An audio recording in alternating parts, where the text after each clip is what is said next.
தமிழ்நாடு சட்டமன்ற தேர்தலில் போட்டியிடும் தாவேகாவிற்கு விசில் சின்னம் ஒதுக்கீடு செய்யப்பட்டிருக்கிறது.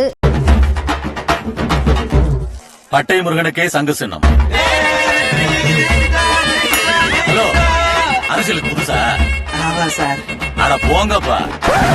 ஒரு பஞ்சாயத்தடா முடிச்சு வச்சு பாரு, நமக்காக அம்பட்டு போலும் புள்ள குட்டியோட வெயில்ல காத்து கிடக்குறாங்களே. தாவேகாவின் கோரிக்கை ஏற்று இந்த விசில் சின்னம் வழங்கப்பட்டிருப்பதாக தெரிவிக்கப்பட்டிருக்கிறது.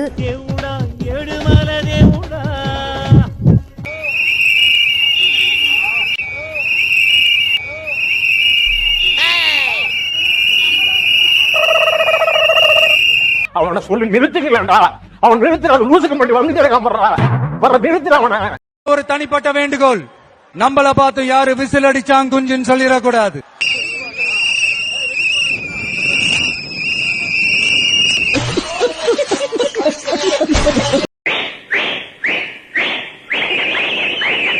நம்மள பார்த்து யாரு விசில் அடிச்சாங்க குஞ்சுன்னு சொல்லிடக்கூடாது. விசில் அடிச்சாங்க குஞ்சுகளா குஞ்சுகளா. சும்மா இருக்க மாட்டா, பிச்சு பிடிச்சு வெம்பி பழுத்த பிஞ்சுகளா பிஞ்சுகளா. நக்கல்யா அவனுக்கு. சாட்டை இனிமே வீடியோ போடக்கூடாது, சாட்டை சேனல்ல பேசக்கூடாது. என் காலில் வந்து விழுங்கடா, என் காலில் வந்து விழுங்கடா.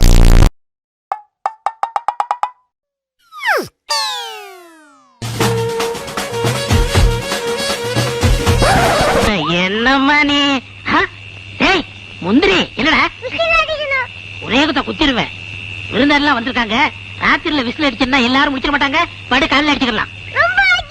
ஆனா பரதேசி பிறந்தவனே காலையில அடிச்சுக்கலாம்டா.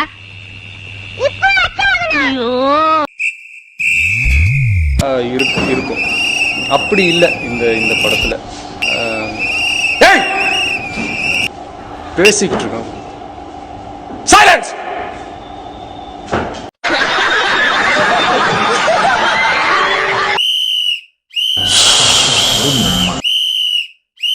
சார் புலம்பாம வரீங்களா கொஞ்சம்? நான் இறங்குறேன். வந்துருச்சேன், ஸ்டேஷன் வந்துருச்சீங்க. இல்ல வேணாம், அவன் தொல்லை தாங்காமலாம் மீன மக்கள் இறங்க வேண்டியது அசட் பண்ணல. இறங்குறேன், டார்ச்சர் பண்ணாத.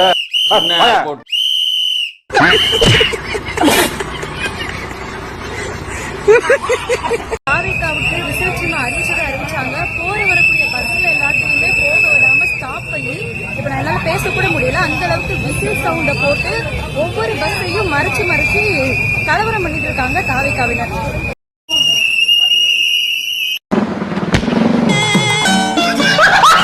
ஹாய் ஃப்ரெண்ட்ஸ், எங்க அண்ணனுக்கு விசில் சின்னம் கொடுத்திருக்காங்க. இனிமே எல்லாரும் காதும் கிழிய போகுது. ஊதுங்கடா விசில.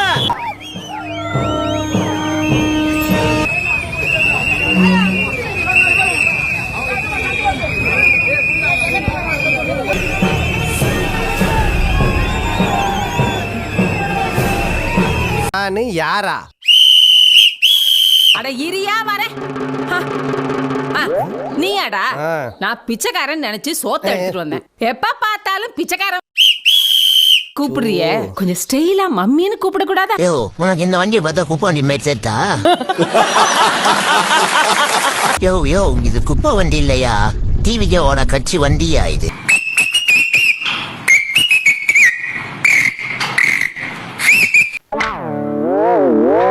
இது நல்ல சீட்டா? இது ஐயா கிட்ட திறந்து காமிக்கலாமா? இதனால ஐயா ஒரு தோசமெல்லாம் போயிருமா? சொன்னப்பல ஓவரா ரீட் அடிக்கிற குடு. அண்ணனுக்கு வந்திருக்கிறதே. ஏயா முத பிசினஸ் ஆரம்பிக்கலாம் ஜோசியம் கேட்க வந்தா நாமத்தை காட்டுறேன் ஒண்ணு.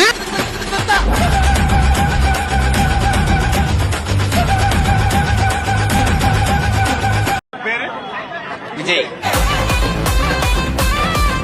என் பேர் விஜய்ங்க. ரசிகர் வந்து அஜித்.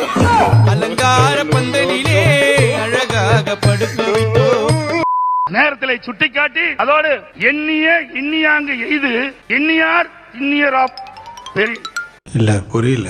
எண்ணியார் இன்னியர் ஆப் பெரிய. என்னிடம் வராதீர்கள் தம்பிகளே. சரி சரி, வகுந்து விடுவேன். சரிங்க, எழுத்தாணியை சங்கிலே குத்தி விடுவேன். செல்லுங்கள் தோழர்களே. சரிங்க சரிங்க.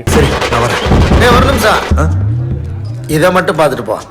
அப்பதான் என் மனசு குளுகுளுன்னு இருக்கா. விஜய் ஜனநாயகம் திரைப்படம் இன்னும் வெளியே வரல. சென்சார் போர்டு யார் காரணம்? மத்திய அரசு தான் காரணம். அவங்க தரப்பு யார் சார்? விஜய் சொல்லியிருக்காரு. அவங்க நோ, படத்துல அப்ஜெக்ஷன் தெரிவிக்கப்பட்டிருக்கு. யாரால? சென்சார் போர்டு மெம்பர்களால. அப்படியே சென்சார் போர்டுலயே அப்பீலுக்கு போயிருந்தா இவ்வளவு சிரமங்கள் வந்திருக்காதோ அப்படின்னு நினைக்கிறோம். நீங்க நடிச்ச திரைப்படம் எப்ப சார் வெளியே வெளில வந்துச்சா? 1 மில்லியன் வியூஸ் ஆயிருக்கு. எவ்வளவு கேவலப்படுத்துறாங்க பாரு, எவ்வளவு அசிங்கப்படுத்துறாங்க.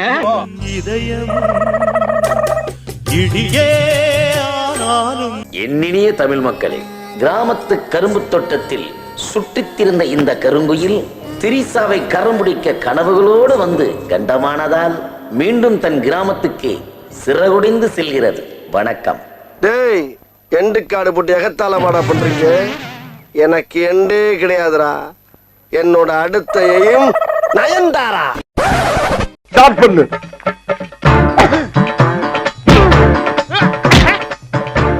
இங்கிட்டு வா. அப்படியா? படைக்கலடி. மண்டல மட்டும் அடிச்சிடாத, குலக்கேசல் உள்ள போயிருவேன். சரியா? உங்க வீட்டு பிள்ளையா நினைச்சு எல்லாரும் என்னை மன்னிச்சிருக்க.